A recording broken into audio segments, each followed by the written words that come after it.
Hello and welcome back to the Beginner's Workshop. So today I'm going to do a re-review of the XL table saw that I recently purchased.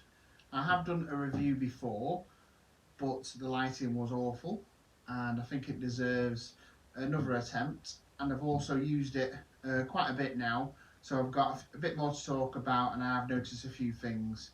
So I'm just going to give you a bit of an overview of the saw, and then I'll run through some of the features, and then I'll let you know if there's any pros or cons about this. Okay, so we'll just have a quick look at the front of the saw. So it's got the on and off. There is no emergency cut-off here, which can be handy, and I'm surprised they've not added it. I think it is probably quite essential to have this, and it would have cost peanuts for them to have included that. So it's not got one of those. So in terms of lowering and raising the blade, it's the bog standard wheel which is used on this one. It's quite a smooth action on that one, and the same for the angle of the blade itself. So it's got the lock here, unlock it, and it moves up and down. So onto the rear of the saw, we've got the dust extraction here. It comes with a nozzle which you can connect there. It connects on my hose, no problem. You can also use this on the blade guard as well for extraction from that point. So looking at the top of the saw itself, now I have used it to cut various things, and the surface now is starting to wear. So it's probably not that hard wearing the top, so it is one thing to know. It has scuffed up quite easily. So moving on to the fence. Now the fence is, for this price range of saw, is really good quality. £157 what I paid for around that range, from the £100 ones up until probably the £200 ones. It's probably the best out there because it does attach at the front and the back, so this back end doesn't wander when it's tightened or you're pushing the wood through. So it is, the main feature of this is the fence. Now saying that, what I have noticed is where the measurements are at the front, it is very hard to line up with the measurements, and there's a couple of reasons. The viewing section here, where you view the measurement, is very hard to look through. And also it comes with a side extension, so it extends from the side. So I'll just try and pop this out.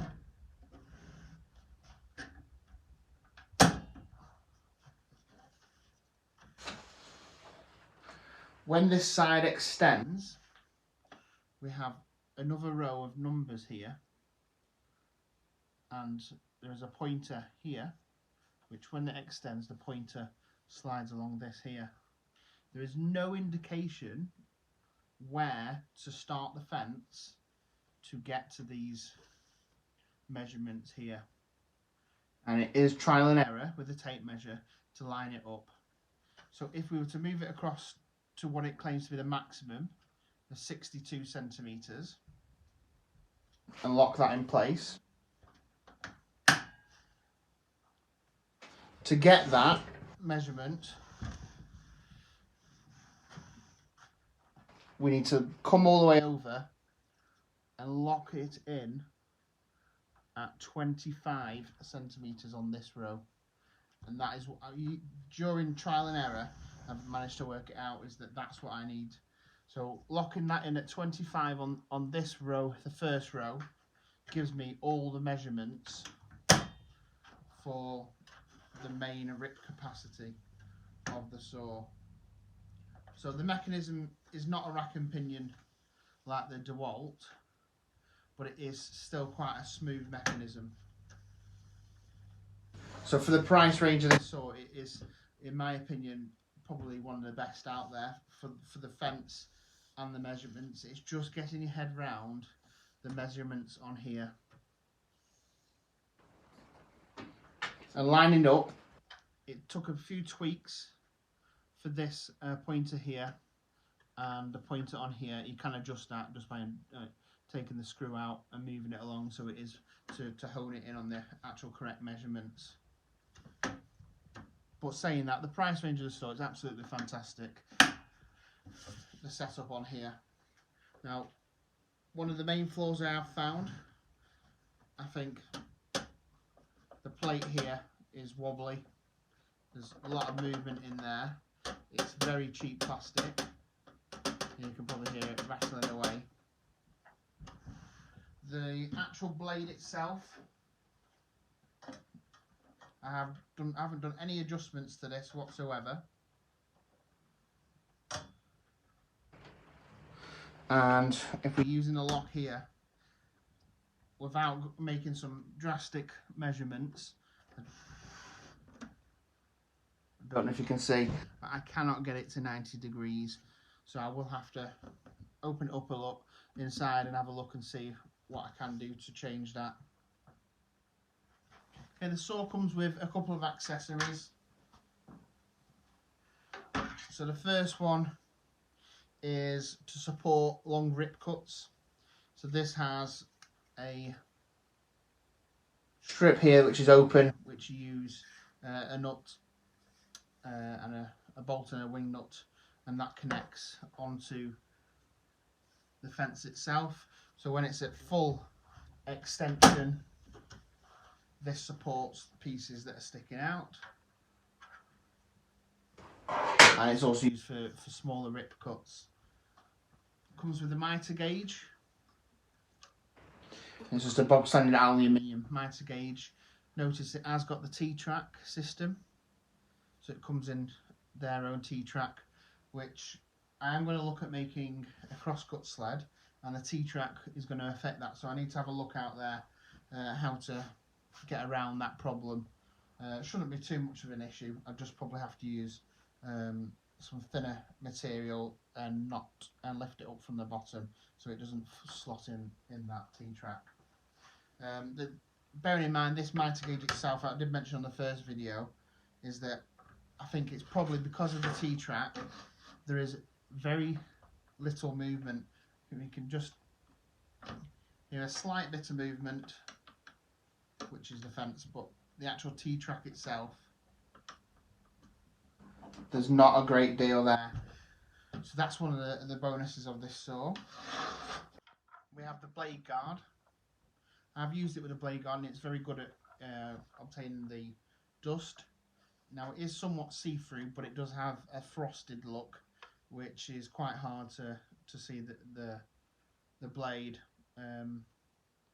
Obviously we should always use the blade guards, but it is quite hard when I was doing the long rip cuts to measure up using this fence system. I did have to remove it just so it was easier for me to line up the length of my cuts on that. And so I just missed that bit, and it does have a port here for dust extraction on there. So in terms of an overall summary, I'm still extremely happy with the purchase. Now it is badged as a job site table saw, and I don't think a professional would purchase one of these. Maybe I'm wrong, but I would say it's less of the job site and more between the weekender and the hobbyist woodworker. For me, it's brilliant. For me, it's got a small footprint. It's very easy to store. It takes up very little room in the workshop. Easy to just put underneath a workbench and put away. Is it going to be with me for very long? Probably not. I probably will upgrade somewhere down the line when my own skills get a bit better. But for the price of £157 from Excel, I still believe after using it, it is a very good value for money. And I would say, looking at what else is on the market, they are obviously a lot bigger. They come with 2 separate wings that you have to attach. They are not always level with the middle of the table. I found that with the Titan from Screwfix, and it did become dangerous where it was raising up on one side, so as I was pushing it in, it was, the blade was burning the wood. I think that's because it was pinching against the blade. So just to summarise it, yeah, fantastic value for money, Excel tools. I did try and reach out to Excel to get a bit more about the company because there's not a lot of information out there, but they didn't come back to me. So that's the Excel job site table saw re-review. So I appreciate everyone, thanks for watching. I appreciate a like, and if you haven't already, subscribe, there's loads more to come on the channel. Thank you.